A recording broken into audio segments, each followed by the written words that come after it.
Attract చేస్తుంది అనమాట. అందుకే మామిడి తోరణాలను కడుతూ ఉంటారు. సో నెక్స్ట్ థింగ్ ఏంటి అంటే, ఈ వరమహాలక్ష్మి వ్రతం చేసినప్పుడు మనం చేతికి 9 ముడులు వేసి తోరం కట్టుకుంటాం కదా.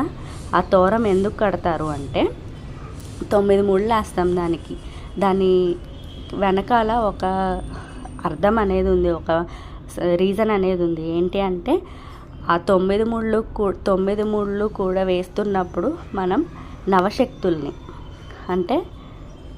నవశక్తుల్ని అష్టలక్ష్ముల్ని మనం అందులోకి ఆ ఒక్కొక్క ముడి వేస్తున్నప్పుడు అందులోకి ఆ శక్తి వచ్చి చేరుకుంటూ ఉంటుంది. అది మంగళకరమైన శక్తిగా మారుతుందన్నమాట.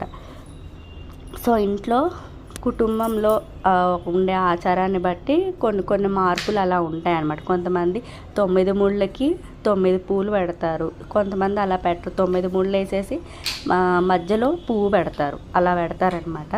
సో చేతికి ఎందుకు కడతారు అంటే తోరాన్ని పూజలో ఉంచి అమ్మవారి సన్నిధిలో ఉంచి పూజ చేసిన తర్వాత దాన్ని చేతికి కట్టుకుంటారు. ఎందుకంటే ఆ పూజ చేసినప్పుడు ఆ లక్ష్మీదేవి, ఆ వరలక్ష్మి యొక్క అమ్మవారి యొక్క ఆశీర్వాదం అనేది మనం స్వీకరించినట్టు, మనకి ఒక యాక్సెప్ట్ చేసినట్టు, అమ్మవారి ఆశీర్వాదాన్ని యాక్సెప్ట్ చేసిన దానికి ఒక గుర్తుగా ఇంట్లో సౌభాగ్యము, ఐశ్వర్యము, రక్షణ కలగాలనే మనం చేసుకున్న సంకల్పాన్ని బట్టి ఉండే సంకల్పాన్ని